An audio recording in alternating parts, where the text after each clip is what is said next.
Good morning, everybody. My name's Lee Martin Seymour. I'm the CEO and co-founder of Xref.com. Thanks for joining us this morning. This session is obviously much better on stage because we can cooperate as a team, but hopefully it translates just as well in a webinar. So let's get things started because we are talking about asking questions, but there is, as you will find out, an awful lot to discover in the next 30 minutes. So great things do happen when you ask the right questions. And if you were ever in a position to interview me as a candidate for your organization, you might not find everything that you need to about me. So if you ask me the right questions, you might find out a little bit more than you would ordinarily see on my LinkedIn or my resume, or in an average interview setting. So the first thing is that I have a lovely family. I have 2 children, and I've been with my wife Melanie for 25 years. I'm at home. I'm very much at home in my garage with a tool belt. I like being underneath cars and very dusty or oily. It's where I'm very comfortable, much better than being on stage or doing a webinar. But and in terms of my biggest fears, if that's ever a question, I can't stand heights. So if I'm ever high in a shareholder meeting or a client meeting, I like to be on the terra firma, and I challenge myself at any opportunity that I can, mainly because when I am in a high building, my body tends to shut down and go completely out of control. When I was a child, I wanted to be an ice cream man, and unfortunately, I didn't choose that vocation. But I thought that I liked driving and I liked selling, and I also liked to flake. So maybe one day I'll become an ice cream man.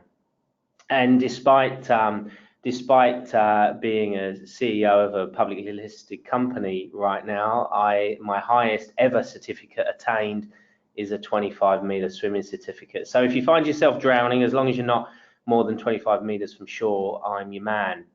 And any of this would come out if anybody on the call right now thought that they were a good interviewer. You might end up from an interview finding all this out about me. So why are we here? We're here because we are asking, as a global community, we are asking more questions than we ever have. If anyone has ever been on Quora and asked a question on this platform, there are now 300,000 unique new subscribers to Quora every month. Today, if you own an iPhone, I'm sorry, I'm an Android owner, but if you own an iPhone and you use Siri, then you'll join 500 million Siri questions this month. And in terms of if anyone on the call are parents, our kids ask us a minimum of 300 questions a day, and normally it's just before they go to bed. So, you know, we as a community are asking more questions than ever. I'm sure if I was in the room, I'd be asking all of you who'd asked a question on Google in the last 24 hours, and I'm quite confident that most of you have. The difference is between us and our children today is that when we ask a question on Google, we normally use a range of words because we come from a very text background and a shorthand background where time is tight. So we would ask for a Thai restaurant in Sydney just by typing Thai Sydney. If you ever have the opportunity to sit behind a child when they're asking Google a question, they ask the question as though Google is a human, and they will type it out longhand and they will put it in a narrative, and the responses that they will get back are far better than what we get back. So the next time you're on Google, think about how you ask the question and take some time to type it out longhand, and I promise you your responses will be an awful lot better. So, and in the last second, speaking about Google, Google would have actually provided 40,000 responses in the last 1 second of what I've been saying. So why should we care about great questions? So most of you on the call will know who these people are. They are Jess and Mick from Married at First Sight. Now, if you watch this show, you will understand that these guys were matched by some of the biggest, best brains in the land. Some psychologists got together, they used some algorithms, and they matched these beautiful people together, thinking that they would be together forever. All of 5 minutes, Jess decided to go off with someone else, and it was over. Now, any of us on this webinar who think that we're a good interviewer, I'm sure that we could have asked Jess and Mick individual questions individually and questions together, and I'm sure we would have worked out very quickly that they had, in fact, no future as a couple. So sometimes AI just doesn't get it right, and in fact, most of the time it doesn't really get it right, and us as professionals tend to have a very good instinct. So if anybody you know has seen the AI interest wane over the last few years, I think you're on the money. So in terms of what are the right questions, why are the right questions to ask important? This is what we're up against, and it's not just Australia. This is a global you know, epidemic. We have low unemployment, some of the lowest unemployment we've ever seen, and so we're all competing for the same talent. Any person that you interview today has probably got 1 or 2 other offers on the table, and you need to move very creatively, very charismatically, and very quickly to garner the talent that you're looking for. So it puts a lot of pressure on us. We have, in Australia, we have reduced talent, so we are not breeding the talent we need for tomorrow. The way that we educate science, technology, engineering, mathematics is lower than an awful lot of other countries, including that of the Nordics, particularly Finland. So our STEM education is very low, so we're not getting that graduate level through. We have to educate people today for jobs that we don't even know exist yet. And then on from that, we have a falling level of full-time roles. I think we're living in a society now where you can have 2 or 3 different roles, and people are very interested in working in the gig economy and having a very flexible lifestyle. Moving on, we have a bit of a brain drain. We have global mobility. People are moving around the globe for work and lifestyle a lot faster than they ever have. And so we are losing talent for overseas. And on top of that, to condense all of that together, we have a very transient workforce. There are no gold watch jobs anymore. People are moving, you know, in a year and a half to their new role, which means that our attrition rates are going up, and our recruitment, as you probably all agree, our recruitment has to always be on, and we should always be interested in interviewing talent, even when we have no jobs to fill. So why are we looking? What are we looking for from talent has changed. If we look at our own children, whether you've got children of yourselves, or you know whether you can identify children within your family or community, children have changed. You know, they're not out on the streets with their skateboards and their bikes anymore. They're on devices. As parents, the questions or education that we provide our children has changed. One of the hardest questions that we would ask or try and tackle with our children in history is the birds and the bees, but no longer.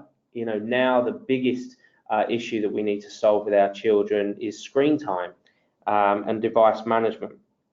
So these kids that are on Fortnite or on social platforms, whether they're young children or teenagers, they are joining the workforce very soon, and we need to start thinking about how we are questioning them and what questions we're asking them when they come into our interview rooms or when we meet them in cafes. So this is particularly critical because over the last 10 years, I have seen so many reference templates and interview questions being provided to the Xref platform. And I think if I asked all of you that are on the webinar to provide your reference template, the questions that you ask when you take references, commonly, HR directors or recruiters are giving over their question templates and they're saying things like, I didn't write it, it's not the best, it could be better. And commonly we're using reference template questions that have been written 10 years ago. So it's really time to change the way that we're questioning so that we can incite stories and garner better talent in our interviews and our reference checks. To give you an idea of the different ways in which, the different things that we're looking for as we're hiring, some of you might be across something called the Egon Zehnder potential model. So the way that we have been recruiting in the past has certainly been around the performance of a candidate. So can we replicate the performance of a candidate in the job that we're hiring them to do because they have done it sometime in the past?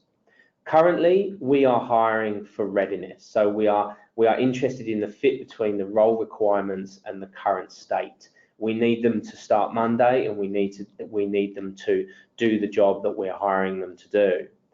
But as all of these facets, global mobility and low unemployment and low amount of talent within the market, we really need to start recruiting for potential. So in terms of Xref, we've had a great growth story, but every time we recruit that person for what they could be in 18 months' time because of the rate of growth that we ourselves are going through, and I'm sure your companies are no different. So in terms of my role as a CEO, one of the biggest role responsibilities I have is to be curious, and the way that manifests itself is that I'm always asking questions around the business. So to be curious within an organization is obviously inciting that amount of innovation and progression. So how can we detail questions that bring out things like curiosity, insight, engagement and determination? So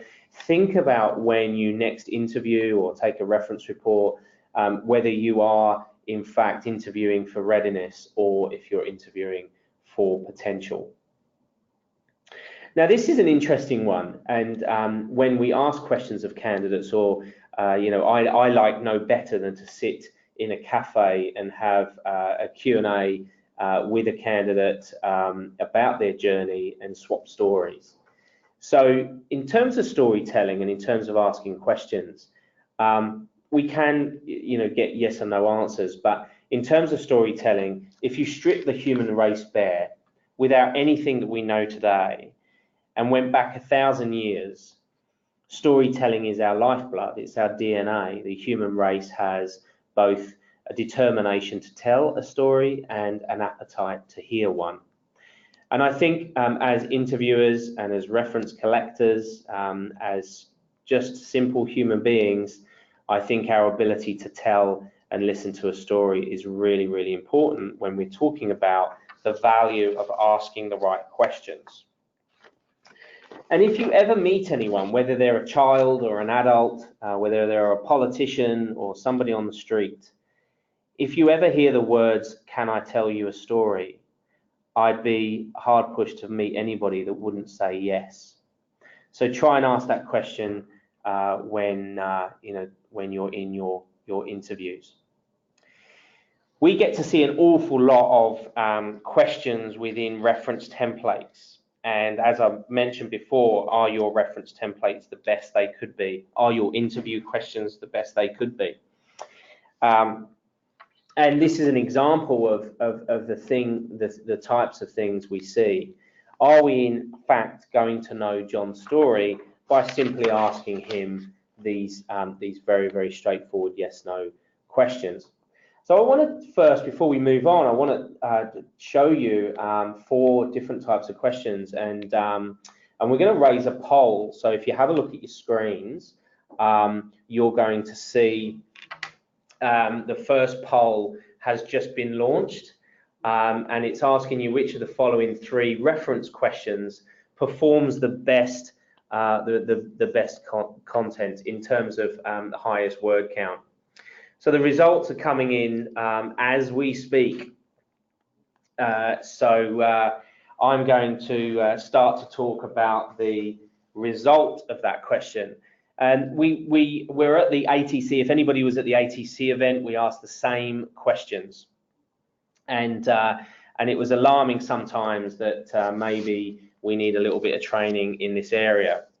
So the first question was which of the following 3 reference questions perform the best in terms of highest word count? I'll tell you now that it's actually, can I tell the answer yet? I think it's the majority have voted for answer number 2, which is how would you describe their attention to detail? In fact, the best performing question, and for 10 years we have rated these types of questions on our platform, and the best performing one is actually please rate and comment on their attention to detail, which is number 1. The reason for that is if you ever give a rating and a comment box together, you will always get more content from the referee. If somebody just rates a question, then you'll only ever have the rating. But a human being wants to rate and provide more color. But if you only ask for a description and not a rating, you're going to get less content. So in terms of number 2, the poll has just started for number 2. Which of the following reference questions is non-compliant? Which one of the reference questions is non-compliant? And we'll let the poll push forward very, very quickly. So the first one is, does the candidate speak English fluently? If at all the job requires an English speaker. Number 2, what languages does the candidate speak or write fluently if the job requires multiple languages? And number 3, what's the candidate's native or first language if a specific language is required? So a bit of a balance of payments at the moment. Nine all of you have voted, and 38% of you voted for question number 1, 7% for question number 2, and very happy to report 56% of you voted for number 3. Now, in terms of those questions, we cannot and we should not be interested in where the candidate is from, and in fact, if we need them to speak a certain language, that is exactly what we should be asking. So it's actually number 3, the candidate's native or first language. So on to our next poll. What are the 5 essential components of a great question? And this is topical because we'll be talking about this next. So number 1, should it be brief, applicable, compliant, open-ended, or neutral? Number 2, detailed, applicable, compliant, open-ended, or neutral. And number 3, brief, predictive, compliant, open-ended, or neutral. And people are voting at a rate of knots. It's delightful to see the amount of people involved in these polls, obviously very passionate about this right now. And I think we're just waiting for the last ones to come in. It's not a landslide. Okay, so question 1, 52% of you voted for question 1. 38% of you voted for question 2, and 9% for question 3. Obviously, I think question 3 with the word predictive in there, we do not want to provide predictive questioning. So well done for everybody that didn't vote for number 3. Number 1 is actually the question that I would rate as the best performing question. Number 2, we would probably take out because of the word detailed. Let's get on to the 4th question. What is the best question format? We might have already talked about this. Number 1, a free text box. Number 2, a drop-down menu and potential answers. Number 3, a rateable scale. And number 4, a rateable scale and a text box. I think we've got an overwhelming majority. 4% of you have already said number 1. 5% of you number 2, 2% of number 3, 87% already have said number 4. We've already talked about it. A human will want to rate and give an explanation of that rating. We have an awful lot of experience of programmatic questioning online, and we've always found that this is a better way of asking the question. So let's move on. So what are the 5 essential components of a great question? And I really like this part of this presentation. So this question is not unlike some that we've seen before, and I'll read it out. This is a reference question to a referee. We work in a busy and fast-paced environment. Will she be able to handle the workload here? Is she willing to work on the weekend to stay on top of things, or does she have kids that would prevent her from being able to? So there's some glaringly obvious issues with this question. But let's move on through and try and break this question down to a better solution. So number 1, we need to be compliant. So we've changed this question. There's simply some questions you can't ask, ensuring that these don't come up when you're speaking to candidates or their referees is critical. So now we've changed it. We work in a busy and fast-paced environment. Will they be able to handle the workload here? Are they willing to work on the weekends to stay on top of things? It's still not right, but it's a little bit better. And whilst all of you, and there's an awful lot of you on this webinar, while you are all listening to me, there are line managers and recruiters in your business right now that are asking questions that may not be directly discriminate, but they could be indirectly discriminating against their candidates. So this is absolutely crucial. So the next one, let's slim it down a little bit more. Let's avoid all direct and indirect discrimination questions. Must ask only the information that is absolutely necessary. As I told you before, I am the CEO and co-founder of Xref, but I do identify as an ice cream man. So we need to make sure that we are neutral. We work in a busy and fast-paced environment. Will they be able to handle the workload here? Still not perfect. Let's move on. Let's make it applicable. To deliver the outcomes you need, all questions should come from an understanding of why you're asking them and ensure they are relevant. So let's make it applicable. We work in a busy and fast-paced environment. When you worked with them, were they able to prioritize tasks and manage their time effectively? Much better. We're getting very close now. So let's keep it brief. People don't read. They just don't read, and we've learned that over time. So keep the long questions to a minimum. So were they able to prioritize tasks and manage their time effectively? Now, we are getting very close, and I think you'll all agree that this is much more of a powerful question, but it's not open-ended. We are not inciting a story. If we ask that question, we are going to get exactly the same response back to us. So let's keep the question open-ended and incite more content.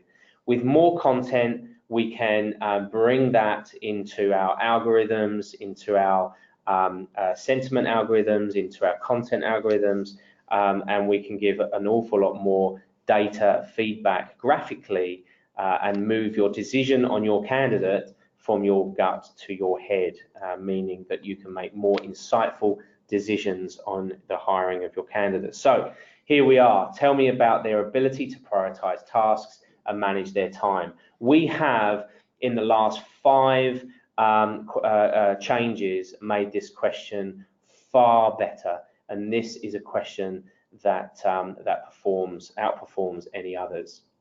So this is a lot to remember, and I was in our marketing team, our marketing department, when we were talking about the structure of this question, these questions, and they thought it'd be a very nice way to this would be a very nice way to remember the structure of a good question. So it has to be compliant, it has to be neutral, it has to be applicable, and it has to be brief. And I think that you could probably guess the last one, it has to be open-ended. So here's a way that you can remember, and I really do apologize, but this is a nice way that you can remember the structure of a great question. All right, moving on from the questions themselves, we need to ask the right mix of questions. What we found over time when we've been given the template by our clients is that they are all generally one-sided, and they are talking more about the role specific than anything else.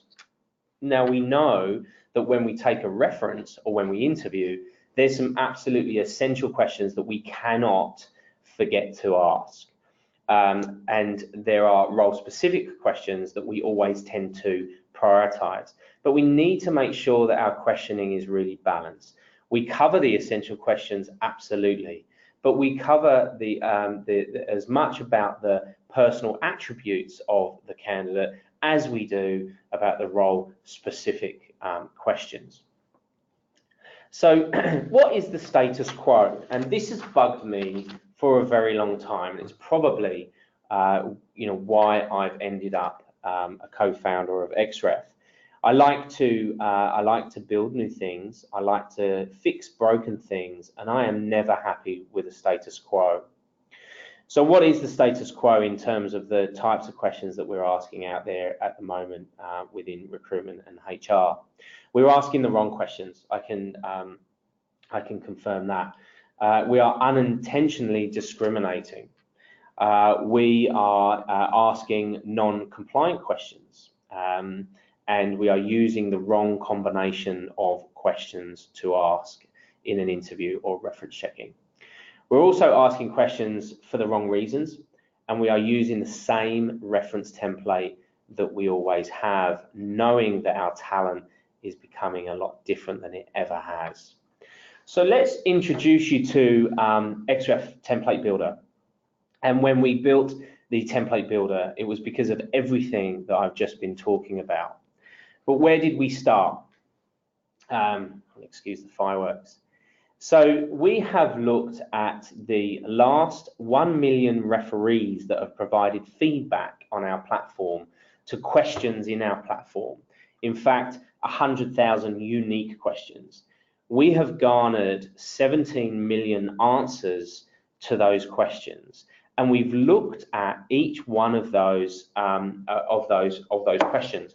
And we have monitored things like content, speed of reply, and how all of those 100,000 questions have performed. We've been able to then match them to 60 core competencies that are globally recognized. And from there, we've been able to build a product whereby you can create your own question templates from the best performing questions on the planet. Not only that, but you can also build them in your own language. Do we have time? Yeah, we have time. So I'm going to just show you our template builder. Now this is available for free, and you can Google Xref template builder. You can go to xref.com/build. We are going to provide you with a hyperlink afterwards, as well as a copy of this presentation. But if you have line managers in your business now, if you have recruiters, whether you use the Xref platform or not, you can use this today. There is a very nice video at the bottom of this screen that tells you all about the template builder. But I really want to quickly take you through it. So if you click the template builder and launch it immediately, you can select the industry. You can put a role in here, and it allows you to choose from a range. I'll just open this out, a range of key competencies that are initially interesting to you as the recruiter or hiring manager. Now you can build your template. It's that easy. And we are going to serve up to you 15 of the best performing questions. Now, this is a no-think app, and you can do it on your mobile. You can do it within seconds of walking into an interview room. You can do it within seconds of taking a reference over the phone if that's how you do it. Firstly, we're going to balance these questions. So we are going to make sure that you have 5 essential, 5 personal attribute questions, and 5 role specific. We're going to guide you all the way along the line. And you can use this here immediately.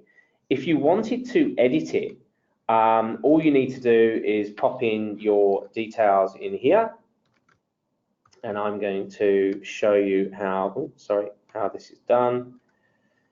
I can't even fill out a form. There's my email address, and I will get a code. Obviously, this is an enterprise product used in the enterprise, so we absolutely need to make sure that you are who you say you are. And now I've completely unlocked the template builder. I can move questions around where I want them.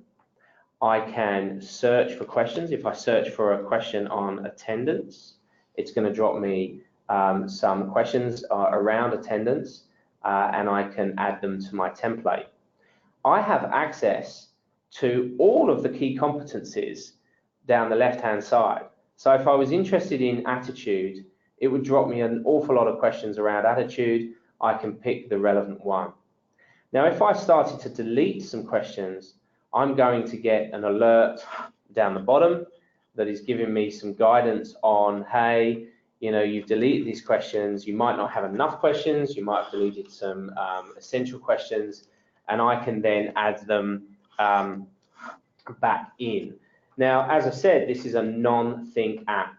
You can deliver your questionnaires very, very quickly.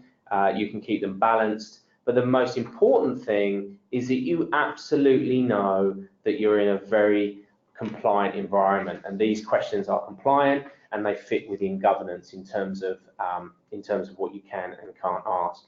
Now, once you've built your questionnaire, you can simply save it, and we're going to give you, you can add it to your Xref. If anyone on the call is an Xref user, you can add it to your Xref environment and start using it today. If you're not an Xref user and you simply just want to take your references over the phone or use it for any other purpose or give it to your line managers, then you can just send it to your email, and we're going to give you a nice finished screen with some nice ticker tape, and you're on your way. You can also change the languages in here, and we can even provide it in French, in German. There you go. So if your candidate speaks a different language, then we can even do that for you, and that's inclusive of all the questions and the emails. So if there are any questions from what we've just spoken about, there is a panel on the there's a chat panel that you're looking at. Enter your questions in there. They'll come up here, and we can answer them. After this webinar, we will be forwarding you the total copy or the recording of the webinar, as well as the link to Template Builder. Template Builder is free, as I said, so make sure you share it online, give it to whoever you like. And if you're interested and you're not an Xref customer, you're interested to speak to us about everything else we can do, then please scroll to the bottom of the Template Builder and request a demo. So we have a question: how many free templates can you get access to? So there are a whole library of questions within Template Builder. You can use it over and over and over again and create different templates every time, considering who you're hiring on based on their competencies. So it's all yours. It's just a free template. There's no limits.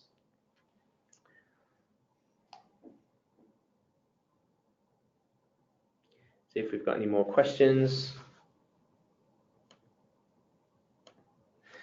Another question: if they respond in a different language, do the answer gets translated back to the English? So if you've ever used Google Translate, you'll understand that not even Google can get translations right, but what you might have is somebody in the business that will be able to read that. Translations don't appear on any of our ATSs or job sites or anything like that. One day I'm sure that Google will get it right, or somebody will get it right, but no, there's no immediate translations. So yes, you can have a copy of the Bacon model. That was another question. It will be in the presentation, and I think we've also socialized the Bacon model online.